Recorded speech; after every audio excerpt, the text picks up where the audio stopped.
O silêncio caiu sobre a sala de aula como uma cortina pesada quando entrei pela porta naquela manhã de outubro. Todos os meus colegas, que há 2 dias ainda me cumprimentavam com palmadas nas costas, agora viravam o rosto para o quadro ou baixavam os olhos para os telemóveis, e o ar parecia carregado de um desprezo que eu nunca imaginei sentir tão perto de casa.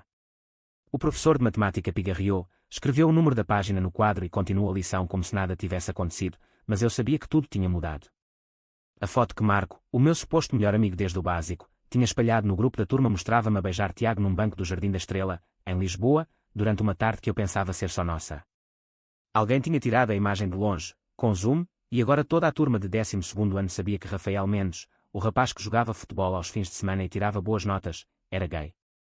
Sentei-me no meu lugar habitual, ao fundo, e o banco ao lado ficou vazio. Ninguém se aproximou.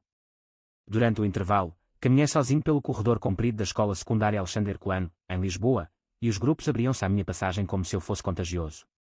Ouvi sussurros, não acredito que ele escondia isso, coitado dos pais, não quer ficar perto, e cada palavra cravava-se como um prego. Em casa, à noite, a minha mãe perguntou por que eu não comia, o meu pai limitou-se a ligar a televisão mais alto do que o costume e a minha irmã mais nova, de 15 anos, fechou a porta do quarto sem dizer boa noite.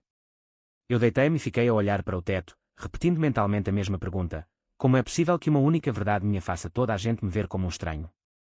Os dias seguintes foram piores. Ninguém me escolhia para trabalhos de grupo. Quando o professor de português pediu pares para uma apresentação, todos se entreolharam e eu acabei sozinho, a falar para a turma inteira que fingia não ouvir. No recreio, o campo de futebol ficou sem mim. Marco passou por mim no corredor e murmurou: desculpa, mas tu é que não devias ter escondido. Eu quis responder que não era segredo meu para esconder, era a minha vida, mas as palavras ficaram presas na garganta. À noite, Tiago mandava mensagens: como estás? Queres que vá aí? Eu respondia sempre: estou bem, não te preocupes, porque não queria arrastá-lo para aquele inferno. A solidão pesava mais do que os insultos. Eu andava pela cidade, pelo Terreiro do Paço, pelo elevador de Santa Justa, e sentia que Lisboa, tão aberta e colorida para os outros, se fechava para mim. Em casa, o jantar era um ritual de silêncio. O meu pai, operário da construção, olhava para o prato e evitava os meus olhos. A minha mãe tentava conversas banais sobre o tempo, mas eu via as olheiras dela.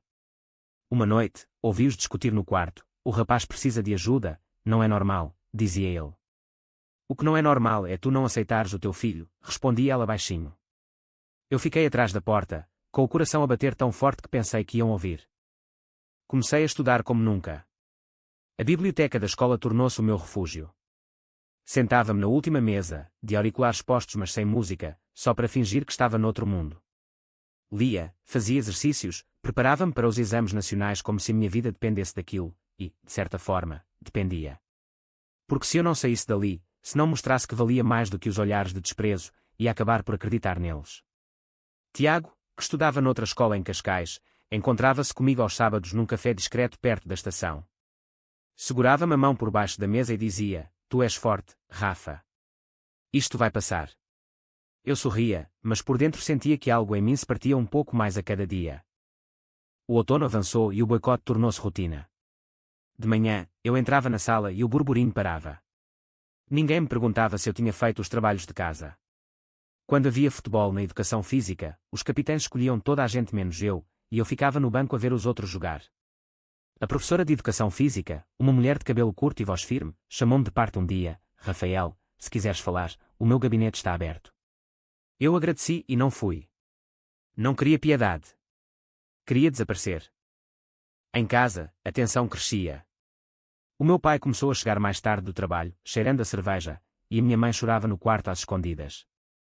A minha irmã, Sofia, não, espera, a minha irmã chama-se Ana, trazia-me chocolates do supermercado e sussurrava: eu não ligo, mano. Aquelas palavras pequenas eram o único calor que eu sentia.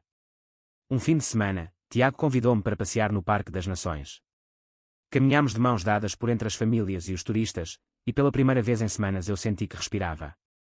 Ele parou junto ao rio Tejo, olhou-me nos olhos e disse: eu escolhi estar contigo, Rafa. Não importa o que os outros pensam.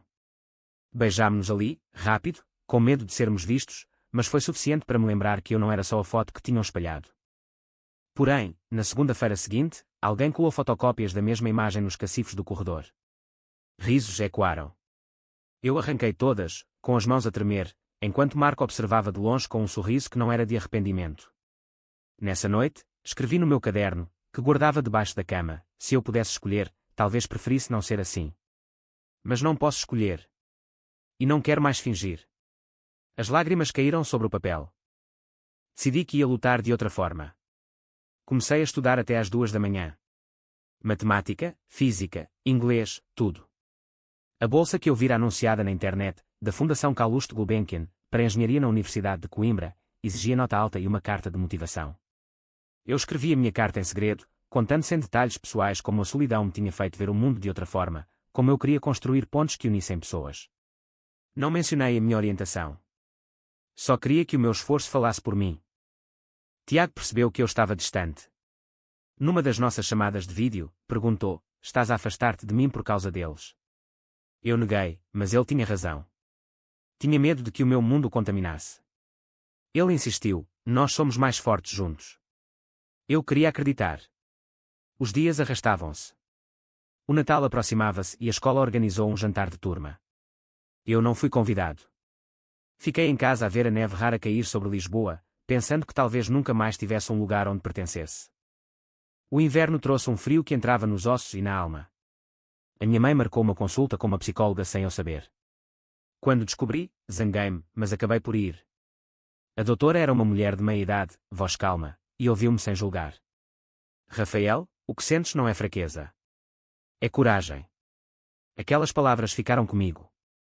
Comecei a escrever mais no caderno, a desenhar projetos de pontes imaginárias que unissem margens distantes. Sofia, uma colega que nunca participara no boicote, aproximou-se um dia no recreio. Eu não concordo com isto, Rafa. Queres ajuda no projeto de biologia? Aceitei. Trabalhámos na biblioteca e, pela primeira vez, ri-me de verdade. Ela tornou-se a minha âncora na escola. Em casa, o meu pai finalmente falou comigo depois de um jantar silencioso: filho, eu não entendo, mas tu és meu filho. Não foi um abraço, mas foi um começo. A minha mãe chorou de alívio. Com Tiago, as coisas aprofundaram-se. Encontrávamos-nos aos domingos em Cascais. Caminhávamos pela praia, falávamos de sonhos. Ele queria estudar medicina, eu engenharia. Planeávamos o futuro como se o presente não doesse. Uma tarde, sentados na areia fria, ele disse: quando sairmos daqui, vamos viver onde quisermos. Sem medo. Eu acreditei nele. A carta de motivação ficou pronta. Enviei-a em segredo, com as notas do primeiro período, as melhores da minha vida. Esperei. Enquanto esperava, o boicote continuou, mas eu já não me importava tanto. Tinha encontrado uma força dentro de mim que ninguém podia tirar. A primavera chegou e com ela a notícia que mudou tudo. O e-mail da Fundação chegou num sábado de manhã: parabéns, Rafael Mendes. Foi selecionado para a Bolsa Integral Calouste Gulbenkian em Engenharia Civil na Universidade de Coimbra. Li 3 vezes. O valor cobria matrícula, residência, livros e uma mesada. Chorei sozinho no quarto. Não contei logo a ninguém. Queria guardar aquele momento só para mim. Na escola, os exames aproximavam-se.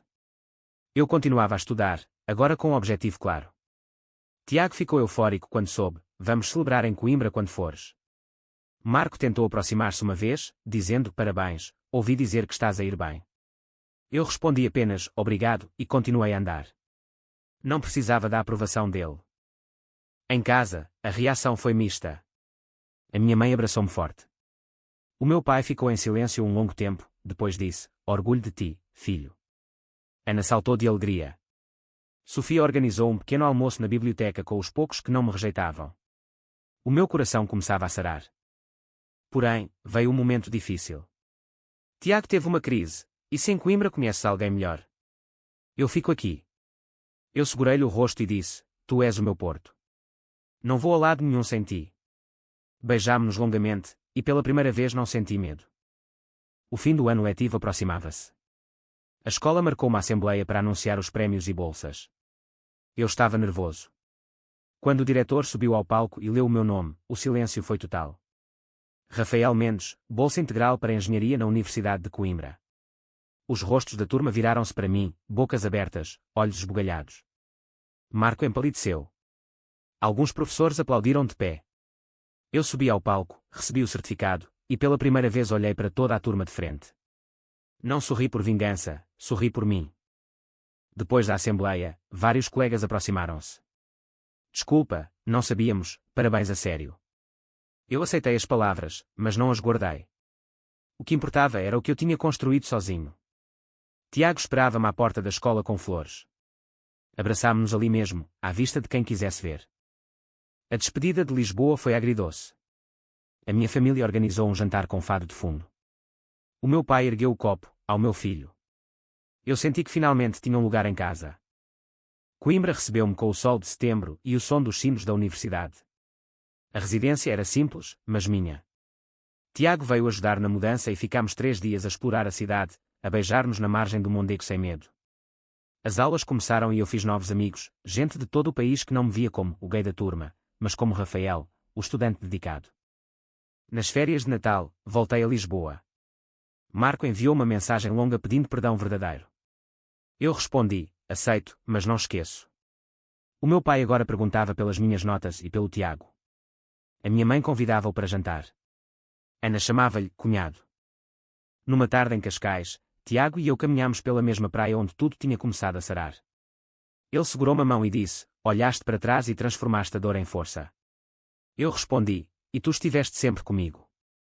Abraçámo-nos sob o pôr do sol, os documentos da bolsa ainda guardados como troféu.